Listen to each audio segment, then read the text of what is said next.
Alrighty, it's 6:15. Call this meeting to order. Can we read all this? Call this meeting to order. Item A. Item B, invocation. Mr. Liscano, would you do the honors? Do the Sure. invocation. No problem. We can please all bow our heads. Thank you, Lord Jesus Christ, for giving us this opportunity to come together as a housing board to provide these services for our residents of our housing authority. May you please provide us with the wisdom, the patience, and also the drive for us to continue to serve not only our community, but those that are residing within our services. We ask you for favor for the city of Pharr. We thank you for our city leaders, and we also ask you to please bless those less fortunate and those that are in need. During this Holy Week, we ask you to please take the time to remember that our family is foremost, the most important thing that we have as a unit. So thank you, Lord, for everything you have provided for us. We ask this in the name of our Father. Amen. Amen. Thank you, sir. Now, I know we don't have it here, but I would like to, from now on, do the Pledge of Allegiance.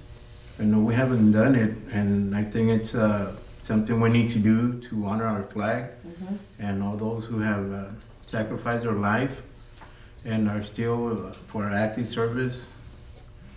servicemen and women that are out there. So we can do that.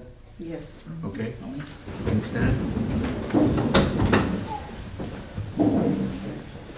I pledge allegiance To the flag of the United States of America and to the republic for which it stands, one nation, under God, indivisible, with liberty and justice for all.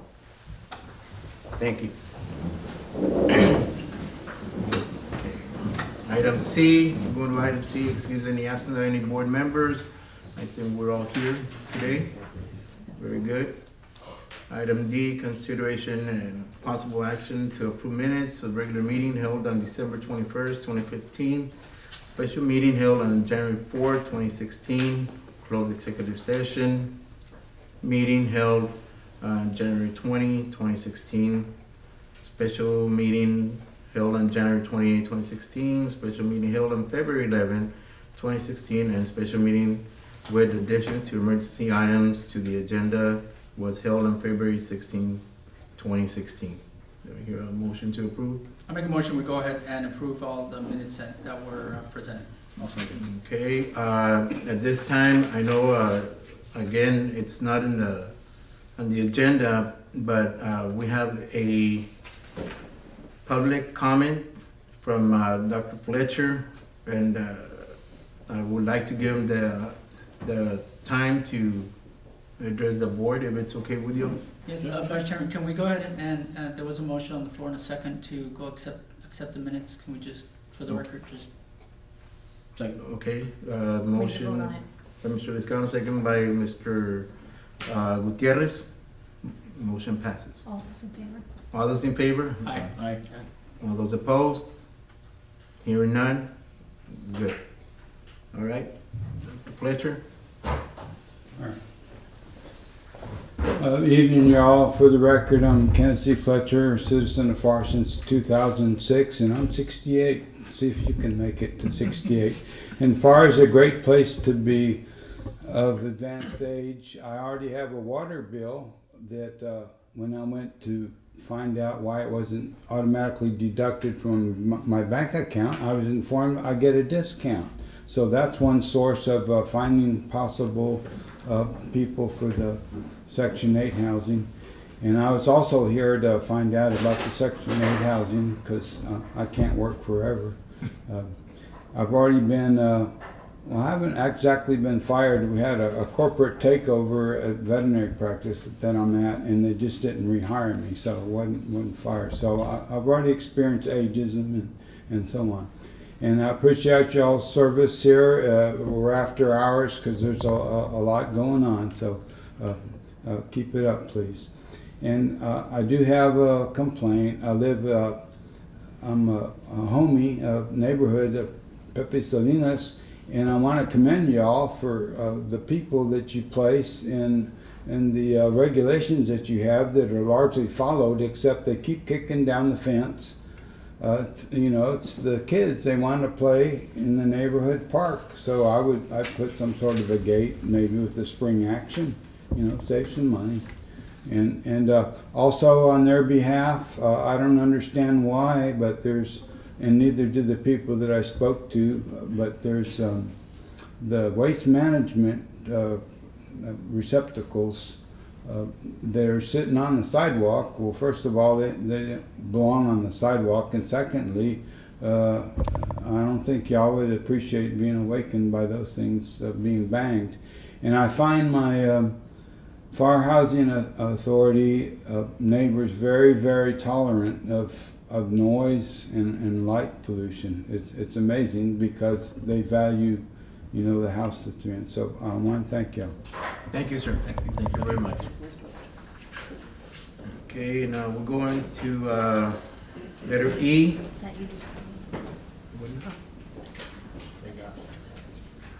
Letter E, Jaime Peña, Certified Public Accountant, Financial Report for Low Rent Program, Housing Choice Vouchers, RSS 14, CFP 501-14, and CFP 501-15.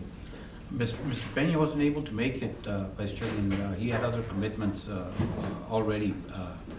But we included all the financial statements there with you. And Joe, if you would turn on this thing. What I did that Mr. Peña doesn't provide on your financials is and it's included in the handout that I gave you, is I put the income statement for low rent on there with the year-to-date budget numbers. Mr. Peña puts the budget numbers for the whole year. So it's very hard for you all to compare what those budget numbers are. Jay, can we just turn the ones around to the... There, yeah, that'd be perfect. But what I was going to go through is I was going to go through the statement of income for the low rent, which is the major account that we have, and the majority of our expense goes through that because of the 105 houses that we have. Go to the low rent page, Joe. Right there. And I'll put that up for the benefit of whoever's in the audience to follow along. But if you look at total operating revenues, year to date, we have 136,688 as compared to the year to date budget of 102. So we're in the surplus of about a little over 34,000. And if you look at operating expenses, total operating expenses are 61,894 for the month, and year to date are 281,444. Compared to year-to-date budget of 308,746, so we're under the budget by 27,300, and that gives us for the year. That gives us for the month. We're at revenues over and under expenses. We're under by 28,970. Year-to-date we're at 144,757, and year-to-date budget. It was done at 206,537. So we're below the year-to-date budget by $61,000, almost $62,000. Once we put the operating subsidy in there of $53,157 for the month, the year-to-date subsidy goes up to $210,063 compared to year-to-date of $207,240 for the budget. We're in the plus side, 2823 year to date, and revenues over expenses, over and under expenses after the HUD contributions. We're on the plus side, 24,187 for the month. For the year, we're in the plus side, 65,306, and the budget number was $703 that they had budgeted. So we're actually beating the budget by $64,000, almost $65,000. And of course, there being no other income or expense, the numbers for the but the total numbers are the same. Great. Thank you, sir. Okay, no questions? No questions. All right, so moving on to letter F. In accordance with Chapter 551 of the Texas Government Code, Open Meetings Act, the Housing Authority of the City of Pharr Board of Commissioners hereby gives notice that it will be meet in executive session should any final action, decision, or final vote be required in the opinion of the board with regards to any item deliberated during a closed meeting.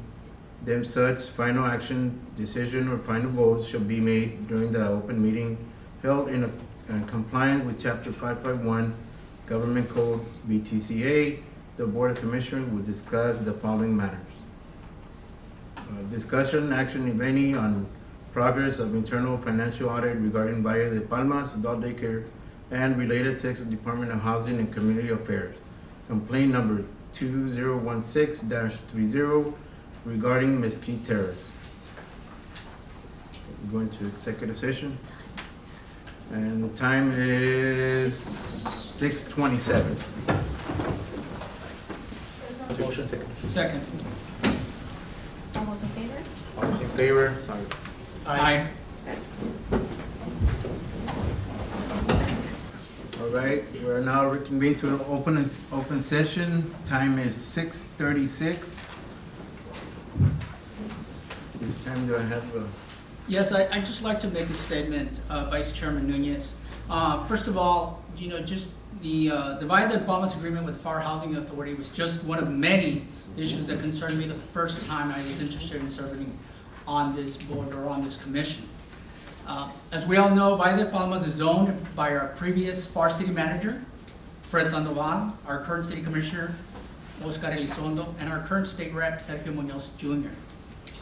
I find it worrisome that these three individuals who hold or held key visible leadership positions in the city of Pharr would be in business together without having any disclosures made when voting on matters that financially benefited themselves. A business that was allowed to rent space in Mesquite apartments and pay rent for years as much lower than what their contract required. For years it was accepted without any penalty, which in essence may amount to a favor to gross neglect by our previous executive director, Fernando Lopez, shortchanging a community to benefit a select few. I can tell you with certainty that this community will no longer tolerate this abuse of power.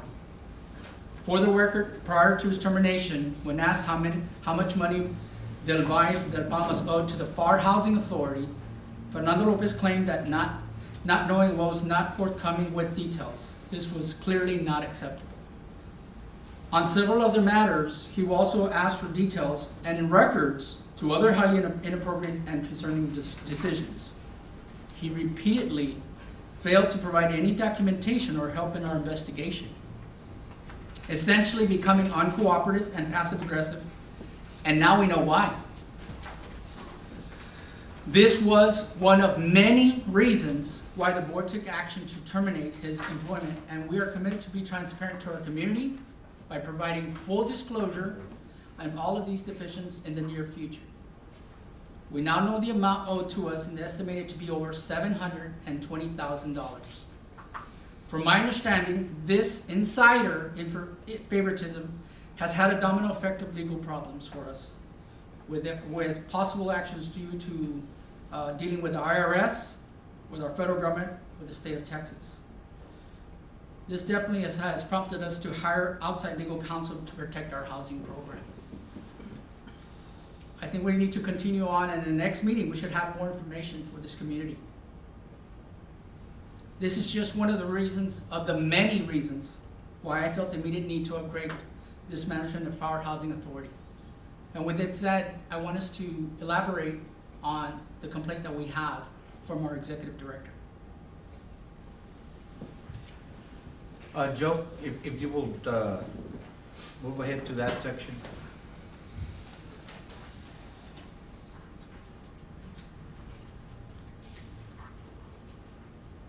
Right there. The first slide I'm displaying there is the calculation of the rent that was due according to the lease agreement, the arrears as they occurred when the rent wasn't paid, and the late charges that were accrued because the rent wasn't paid. Also, you'll see the actual payments that they made. All the payments are $1,000. Whatever was made, payments were at $1,000 and not the amounts that the lease agreement called for.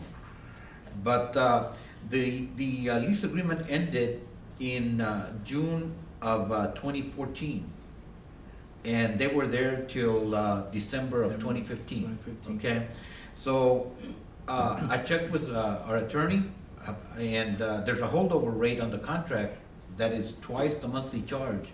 So what you'll notice on this schedule is that the last amount, the $1,600, you'll see in July, it's now $3,200 because of the holdover rate, which is twice the amount of the lease rental.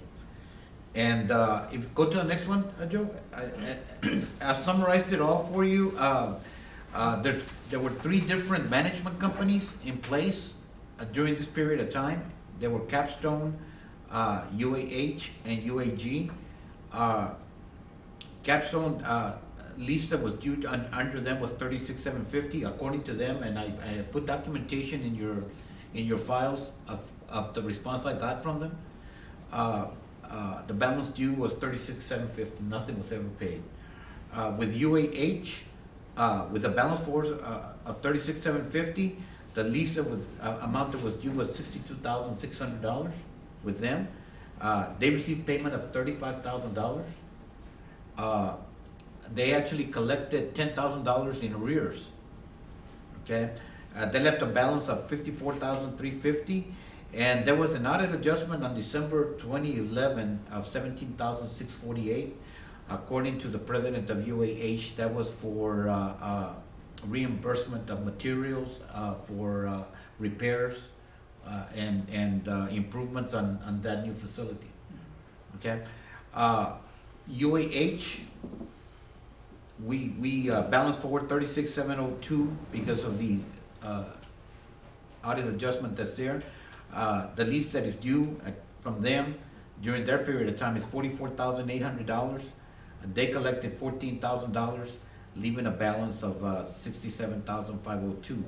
Now, that balance, when you start adding the late charges to it, going down to the bottom there, the total rent that was due in this lease agreement was $144,150.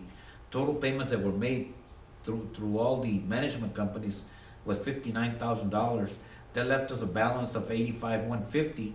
The audit adjustment of $17,648 that was done on December 2011, and then late charges amounted to $676,128, leaving us a balance now of $743,630.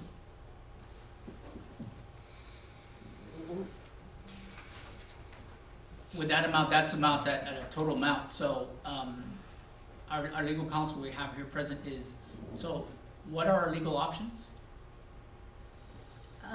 We're still exploring our legal options with respect to collection of those outstanding balances. Mr. Lizcano. Thank you. Okay, moving on to the TD, any other questions on that schedule? Moving on to the TDHCA complaint number 2016-30. The complaint received by the department indicates that the Mesquite Terrace Apartments was renting space to Valle de Palmas Adult Daycare LLC for the operation of an adult daycare center that was providing services to residents and to the public for a fee. The complaint also specified that at least 10% of the residents were required to participate and attend the adult daily daycare service. The department confirmed with the management company agent that the property was leasing space until December 2015 to Valle de Palmas Adult Daycare LLC and charging them a monthly fee for the use of the space. Under IRS regulations, any part of the property included in the eligible basis That's the cost of construction for the residential rental property included in the common areas and the facilities cannot be used for commercial purposes. Okay, and they cite chapter 8 of the 8823 audit guide. A review of Mesquite Terrace cost certification does not show any reduction in eligible basis. So as far as TDHCA can see, we didn't reduce the cost by the square footage that was being rented out for commercial purposes. Okay, and please note that the fees cannot be charged for facilities that were included in eligible basis or converting common areas that were included in eligible basis to commercial space. So what they're saying is, if it was a common area and we converted it to a commercial space, then we should have notified them and taken it off of the eligible basis. But that wasn't done. That wasn't done. We're not, at this point, gentlemen, I'd like to make it clear on the record that we're not admitting that that wasn't done. We're still investigating. That's correct. We have a That's finite, okay. we have a finite deadline with TDHCA, May the 30th, by which time we have to report what it is that our investigation has found. So we don't have any conclusive finding at this point. We're certainly not admitting any liability to TDHCA or violation of any TDHCA or IRS rules at this point. I do just want to clarify for our public that when we do discuss TDHCA, that's the Texas Department of Housing and Community Affairs, just to be cleared on the record. And as you were stating that, who was the attorney that was overseeing, prior to, that was overseeing all this at that time? I know that I was not retained as counsel until the middle of January of 2016. I believe that the former Edinburgh Housing Authority counsel was Michael Pruneda, but I don't know specifically that he's the one that reviewed these documents. Well, that kind of says it all. Okay. Okay, so TDHCA is saying, based on the documentation they've received so far, the finding of non-compliance on changes in eligible basis or applicable percentage has been cited. And they gave us a list of documents that they want us to submit, and they gave us till May 30th to submit that information in those documents. Go ahead to the next slide, Joe. What I'm trying to do here is I'm trying to define some of these terms that you might not have heard. Eligible basis is the cost of acquiring and rehabilitating or constructing a building. The applicable percentage in general means with respect to any building, the appropriate percentage prescribed by the Secretary of Treasury for the earlier of the month in which such building is placed in service or at the election of the taxpayer. So for July 1st, 2008, when this project came about, the applicable percentage was 9%. That's what it was. We have a deadline to submit complete and satisfactory corrections by May 30th of this year. And we just hired Coates and Rose to review the courses of action to mitigate the effect upon the low-income housing tax credit allocation. And just another question for our legal counsel. I mean, are we pretty close to meeting that deadline with information? At this point, we're having difficulty obtaining information because the records were not kept by the Housing Authority, but rather were kept by Valle de Palmas. And so at some point, I assume special counsel will want to contact them and see if they have any documentation, but we certainly don't have any here at the Housing Authority. No, I do appreciate that, and I appreciate you following up with it. I think it's very important that our legal counsel, right now present, is actually, being part of our solution.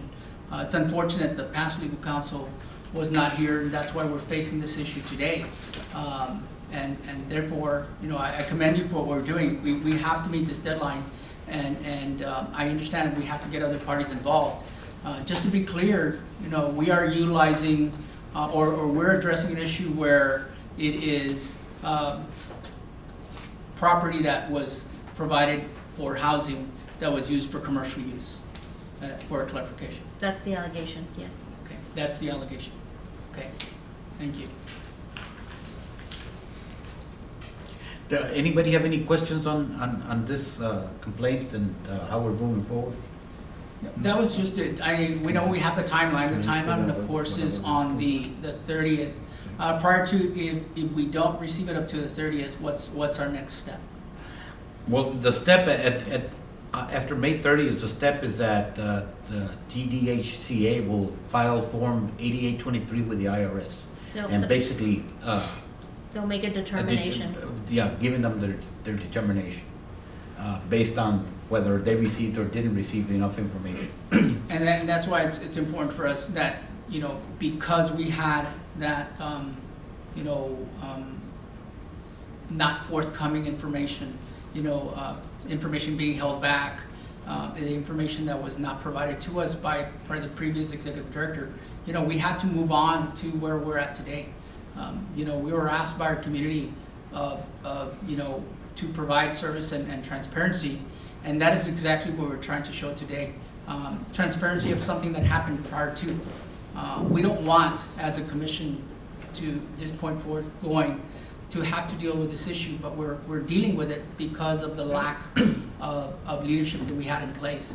So I commend you, Mr. De Leon, for your continued perseverance and for us to finding out what actually happened. I know we have a lot of other things that are going to come up, and unfortunately we'll have to address them a meeting at a time. And we ask our community to join in if they'd like to, so they can find out more on a service that is being provided for our citizens. And just for the record, Commissioner Liscano, that's the information that I had been asking for when I first came in as a commissioner, and that I never got from Mr. Lopez. So just so people know, I mean, we asked for it numerous times, and every meeting we've had, there was always an excuse. So thank you. All right. I don't have any further questions or comments. That's it. Anybody else? No? Any questions?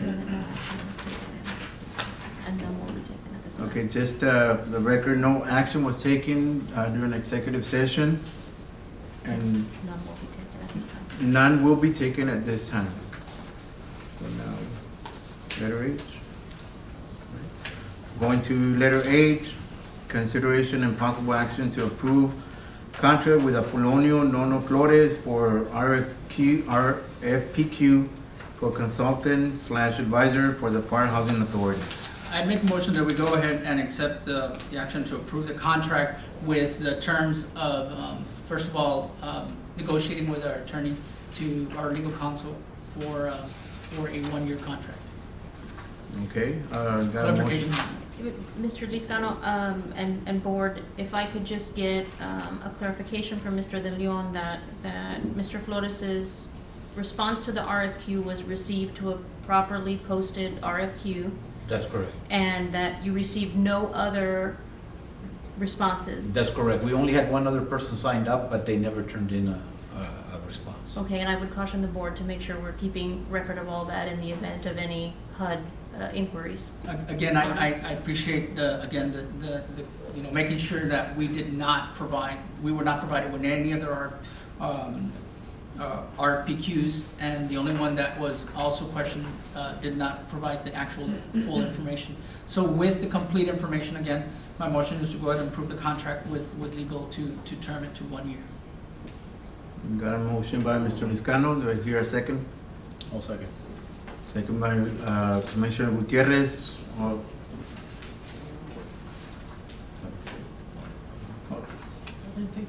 All in favor? I'm sorry. Aye. Aye. All opposed? None. Motion carries. Letter I, consideration and possible action to write off delinquent accounts for public housing tenants that vacated units with unpaid balances or move out damages. Joe, if you'll skip over the consultant slide there you go, thank you. We only had one person with one account for $36.10 in December of 2015. In January and February, we had none at all, so we just need approval on that one. I make a motion, we go ahead and approve. Okay, motion was made by Commissioner Liscano. Do I hear a second? I'll second. Second by Commissioner Gutierrez. All those in favor? Aye. Aye. All those opposed? Hearing none, motion carries. Okay, letter J, Executive Director Report, specifically the deposit checklist. Okay, Joe, could you go to the next slide? Go ahead. Okay, and the first one on the certificates of deposit, go ahead, Joe, go to the next one, please. What I did is I summarized them by public housing and the bank. As you can see, we had money market accounts of 628,682. I believe you received this information in more detail, and I was trying for the sake of our public and everybody else here is to put them in some type of summary form. We also have a money market account at the NAFD Federal Credit Union of 101,042. On the family self-sufficiency, public housing has a 15,679 with IBC, and Section 8 has 47,481 with IBC as well. Are there any questions on this certificates of deposit? No question. Going over to the checklist, and again, what I try to do is try to summarize what you received in detail, and if you have any questions about any checks that are listed on there, please let us know, and we'll get you the background information on it. But low rent, which is at Plains Capital Bank, had checks for $145,819. Low rent from the IBC Bank account had $596,456 in checks written out. Section 8, the HAP, which is the Housing Assistant Program, and the utility at IBC Bank had $1,136,946, and Section 8 admin at IBC Bank had $204,389 in checks written. The payroll account at IBC Bank had $157,363, and the capital fund for the 2014, they're separated by year. There's still monies from 2014 left over. They wrote checks for $40,844, and capital fund for 2015 wrote checks for $2,743. Any questions on that? No question. Go ahead, go to the next one, Joe. The vacancy and rent roll for public housing for December 2015, excuse me. Meadow Heights, the rent roll was $14,959.10. The monthly average rent per unit, which is a statistic that HUD keeps and wants us to keep, was $223.27. The move-outs during the month were 3, and the vacancies at the end of the month were 3. On Via Las Milpas, rent roll was at $4,145, and the average rent per unit was $207.25.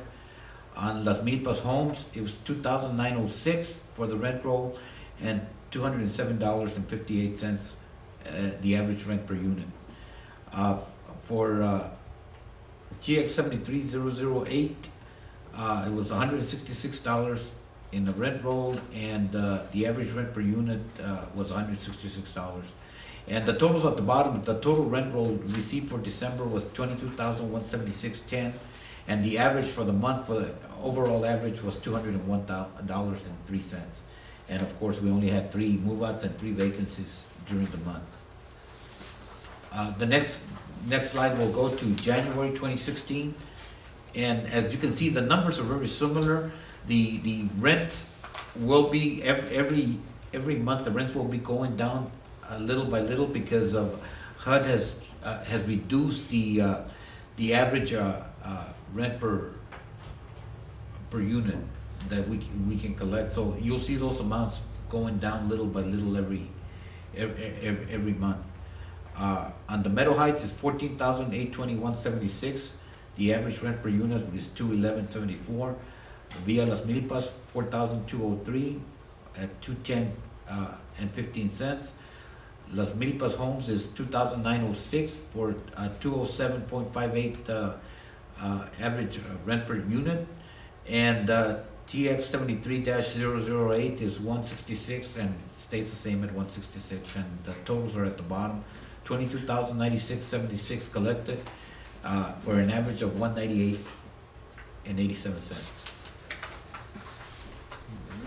For February,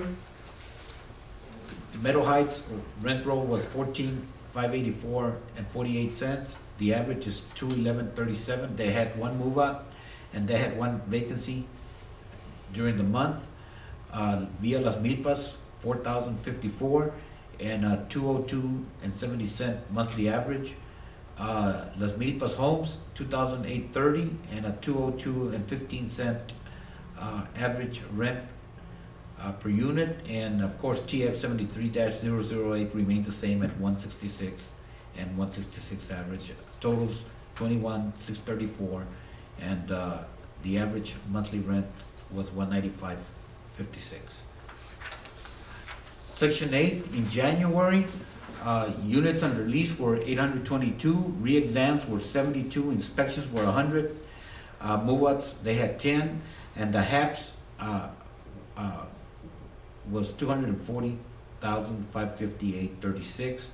And in February, units under lease were 818, re-exams were 86, inspections were 88, move-outs were 16, and their HAPs were at 253, 189, and 11 cents. Do you all need any further information on the vacancy and rent rolls? No, I just think that we need to continue as far as notifying and providing this information to our community. I think it's really important for us to place on our website so that we can make sure that everybody is following us on what is being taking place in our housing authority, and that way, you know, any questions might arise, they can refer back to our website for it. Okay, the next item is the open government training information, and this is something that I wanted to make sure I made you all aware of. Effective January 1st, 2006, elected and appointed public officials are required by state law to receive training in Texas open government laws. Senate Bill 286 required public officials to receive training in the requirements of Open Meetings Act and Public Information Act beginning in January 1st of 2006. The law requires 2 hours of open government training, okay? Officials have 90 days within which to complete the required training, and the Office of Attorney General provides free training for all public officials through both online and video courses. And I would ask you all to please sign up with Janie to attend the training here at your convenience. Okay, thank you. Janie, can we do that training through our computers? Yes. Can yes. you send us a website, please? Thank you. Also, on a related note, the HUD training, Janie, did you send them that link that everyone needs to do? There's a HUD training that recently came about. I'll forward you the link that everyone also needs to complete, and you can do that online. You just need to register and do it. I think what we need to do is also give a report every month as to where we're at, where each of the commissioners, making sure and ensuring ourselves that we are meeting all our guidelines. So that can be made also available to our public, that, you know, we are following all the training needed and all in-services needed. I agree. Go ahead, Joe. The retirement system update, Texas County District Retirement System, they estimate that the investment return for 2015 as of December 31st, 2015, at between a negative 0.5% and a negative 1% net of all fees. And the total contribution rate has changed. The retirement plan rate is now at 9.41%, and that came down from 9.63%. The group term life rate is at 0.21%, and that went up from 0.19%, but overall the total contribution rate is 9.62 now, as compared to 9.82 last year. Thank you. Now, they're putting on a workshop, what date is that, do you remember, Cheney? That we signed up for. If anybody's interested in hearing what they have to say, I'll have Janie email you the date of the, and we'll be attending it here, looking at it here online. Okay. It's Wednesday, March the 30th. Wednesday, March the 30th. Time? Time? It's at 10, but I can email you the information. Anyway, you all are more than welcome to attend. The next slide, Joe. And in keeping with what Commissioner Liscano has been saying about us being more transparent, we are designing a new website for the PHA. The website is being designed by mhmediadesign.com, which is Michael C. Hernandez. Mr. Hernandez is here in the audience. Mr. Hernandez, we put a project team together headed by Joe Cantu as the project manager. The project team consists of Grace Garcia, Jessica Barrera, Lily Chavez, Claudia Ramirez, and Cassandra Pantoja. Cassandra was actually one of our part-time students, right? Workforce employees that we put on there because she's knowledgeable in Project 2016, and I like to work with Project 2016. Okay, but the planned go live is around April 22nd. Is that correct, Joe? That's correct. Yes. And what I wanted Joe to do is give you a demo of the website, so that you all can take a look at it and see what you're going to be blown away by what our website is going to be able to give our community now.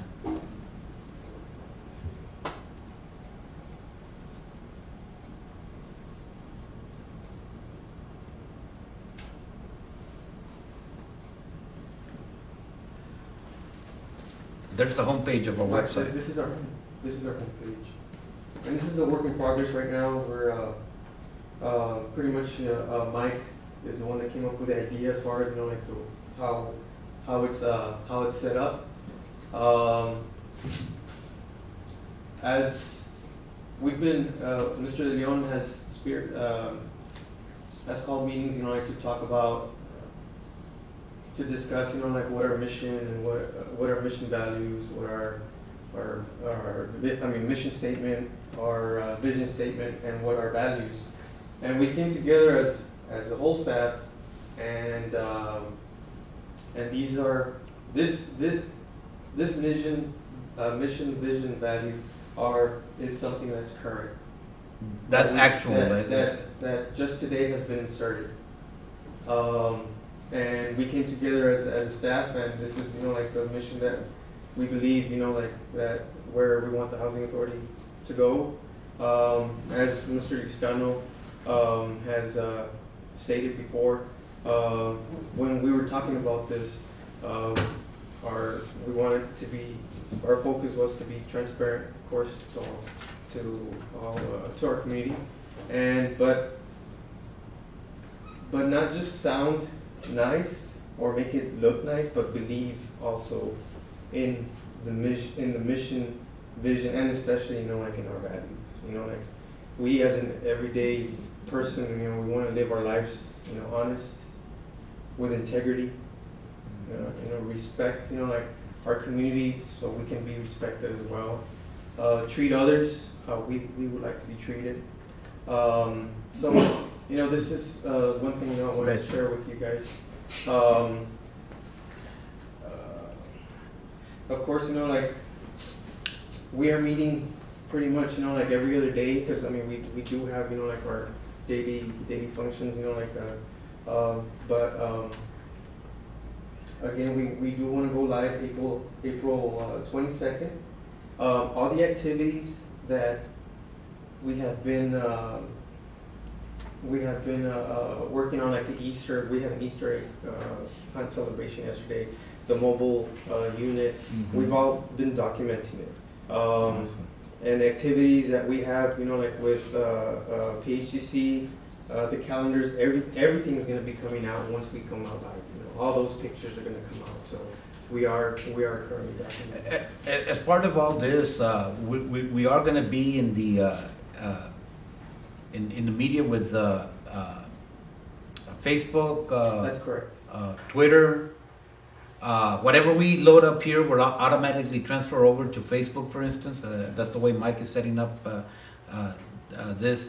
The other thing is that we plan to put our minutes and our some of our financials up there so that anybody can either look at them or download them as PDFs.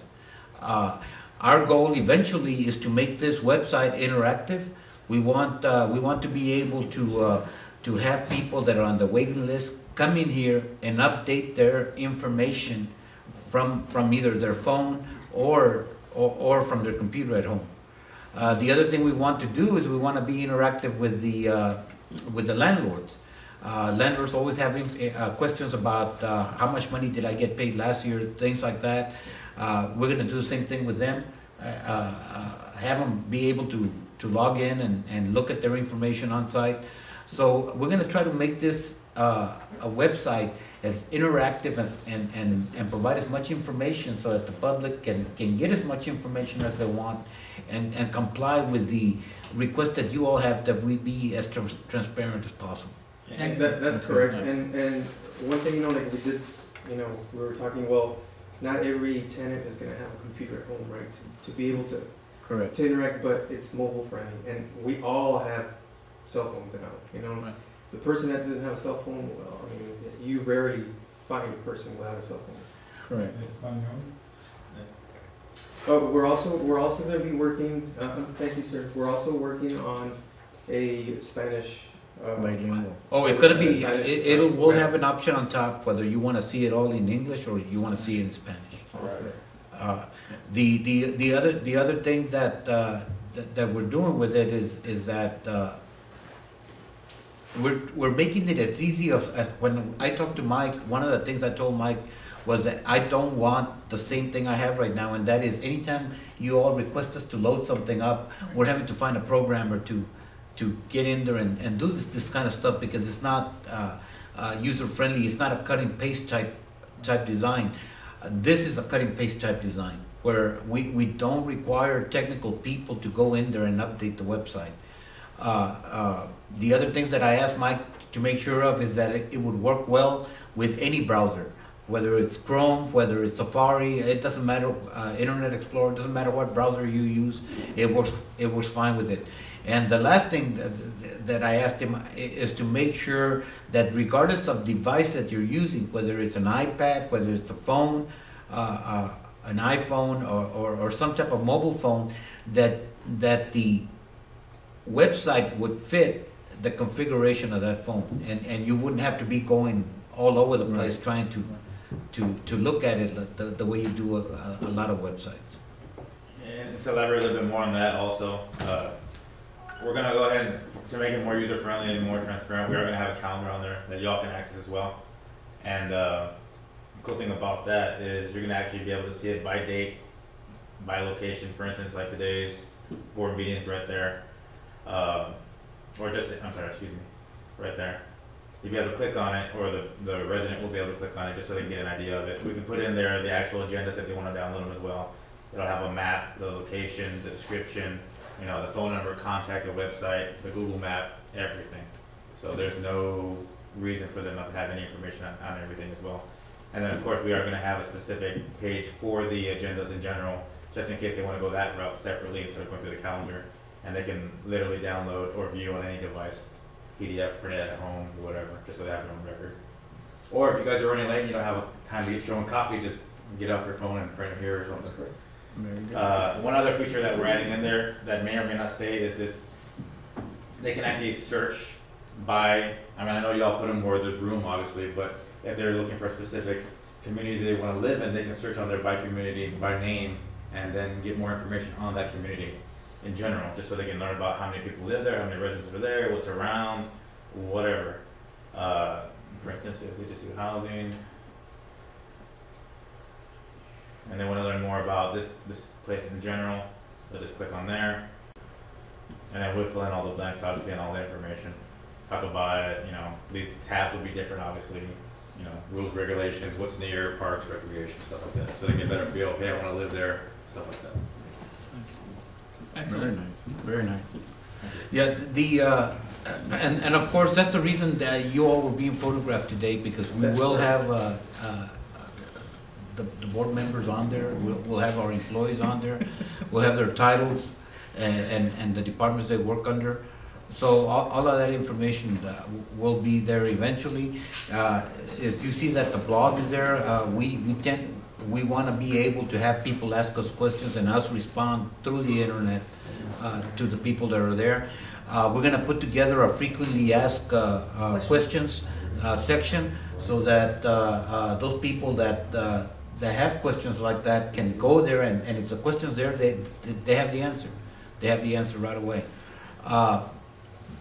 So in conjunction with this, the other thing I'm doing is I'm looking at our current software, the software we use internally, because the one thing I want to do is I want for that software to provide as much information as possible to our website without having people having to go in there and put the information in. So we are going to review the current software that we have. I'll let you know how that comes about, how that review goes about. I've asked the company to come down and do an assessment on our use of it, whether we're using it completely, what things we can automate that we currently already have, what they can provide us that we don't have that might feel the needs of for automation. And to go digital, that's the main thing I want to do, is I want to make the department go digital. We started clearing out the computer room on the second floor. I don't know if you all were aware, our server was on the first floor before. I've moved it up to the second floor. We have a place up there where I'm going to put the scanners. We're going to start scanning. We'll put a schedule together so we can start scanning older documents, so that this is not something just going forward, but we'll have information going backwards as well. Very good. And in the next section of my handout, I have the mission, vision, and value statement. And what I wanted to tell you about that is that what I did is I led a workshop with staff over, I believe it was over 3 weeks, a 3-week period, right, Jay? It was a 3-week period that we did this under. And the employees came up with the following. They were the ones that came up with these things. I did not coerce them into this or anything like that. They came up with this missions and statement and vision statement themselves. And their mission statement was to become the premier housing agency by promoting honesty, integrity, respect, and dedication, empowering staff, and influencing the future growth and development of families through education and housing. That was their mission statement. Their vision statement, where they want to be, is to be the leading and innovating agency, empowering families to build a better quality of life. And the values, like again, they chose these values. These were the values that I gave them pieces of paper, asked them to come up with the values, and then we summarized them all and see which values had the most responses. These were the ones with the most responses. And our values are the foundation of our culture. Our culture is one of caring about and respecting people. These values guide our decisions and behavior, and they are honesty.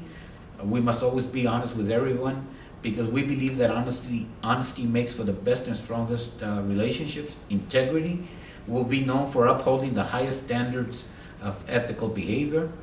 Respect, we respect the needs and expectations of everyone that seeks our help and go out of our way to meet this. We will treat everyone with the respect they deserve. Dedication, we will demonstrate personal dedication to delivering outstanding results. And empower, we empower our team to take the initiative and make decisions to improve their work, benefit our organization and everyone we serve. This is unless you all have objections to this, commissioners, board, this is what our employees wanted. That's fine. Very nice. They have Very something good. now to work with. And that's the reason we're here, to uphold those values. And I think Mr. Liscano made it real clear on what our mission is here, and that's what we're gonna uphold. Go ahead. And I just wanted to give you all an update on the current audit, and that's the audit as of September 30th, 2015. That's going on right now. It started this past week, and it will continue for the following week. There is one area of concern that we will bring forward, and that has to do with the accruals for benefits, for sick and leave, or annual leave or vacation. We seem to there was a policy change back in 2011, and that policy change was not reflected into the financials, and we're going to try to do that as our auditor's going to try to make an adjustment for that change that was made. but I'll bring you more information as we get closer to that. And I wanted to give you a staff update. We hired Lázaro Guerra. He's on board as our finance, human resources director. He replaces Minerva Cano, which was strictly our AP coordinator. Lázaro has experience in human resources, and he has a master's in finance. I felt that we need somebody, I needed to expand that position. We needed somebody with human resources skills in the facility. And Lázaro will eventually be taking over payroll. Payroll will become his responsibility as well. So we'll have payroll under one individual. Very good. The other thing I wanted to bring you up on is that Erica Quintanilla has resigned effective March 25th. I don't know if you all are aware, Erica is our director of public housing. And she's going to start a new career. She's going to teaching. And of course, we wish her our best. We're having a little celebration for her tomorrow at 4, is that correct? And you all are more than welcome to attend, to come by and wish her the best. Erica is one of our finest employees, and we're sad to see her go. But we realize that we all have to pursue our dreams, and that's her dream, going to teach. The only other thing I wanted to bring forward is I went and received a proclamation from the city of Pharr for April being the Fair Housing Month across the country.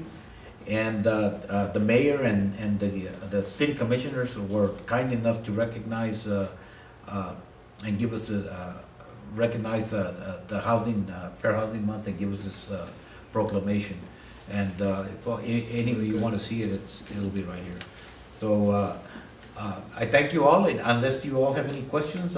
No questions. I do have some comments. First of all, we want to thank Dr. Hernandez, our mayor, and our city commission for allowing us to provide us with that proclamation. With that said, it's important to also understand that as based upon on the January 28th meeting, we did have a motion, and it was accepted to go ahead and receive ourselves into an interlocal agreement with the city of Pharr, pending that HUD approval, which, as far information of our legal counsel, has been approved. So we just want to make sure that we're just pending some signatures. The city of Pharr will be in an interlocal agreement with the adjustments been made in our contract. And the other thing that I do want to say is, I'm very happy that we're looking towards being proactive, being open and transparent, as we continue to say, and to try to do our best that this website, we appreciate, Mr. Hernandez, your efforts. This is to provide the services to our residents, the people that we're serving, and that's why we're here. It is unfortunate, though, that we do have to realize that we are facing something that we were not maybe ready for, allegations, and also sums of money up to that amount that we discussed, close to $740,000. So those are issues that we'd like for us to continue to work on, but also that the community is made aware of it and that we keep progress of it. So they are also understanding that we're here to put forth, as a board, to carry on, but also to try to relieve and maybe discover some of the things that are still pending. So with that said, I'd like to make a motion to adjourn this meeting. Second. We have to ask for approval, no? No. No? Okay. So I have a motion to adjourn by Commissioner Liscano. Do I hear a second? Second by Commissioner Gutierrez. All in favor? Aye. All opposed? Hearing none, meeting adjourned. Thank you, everybody.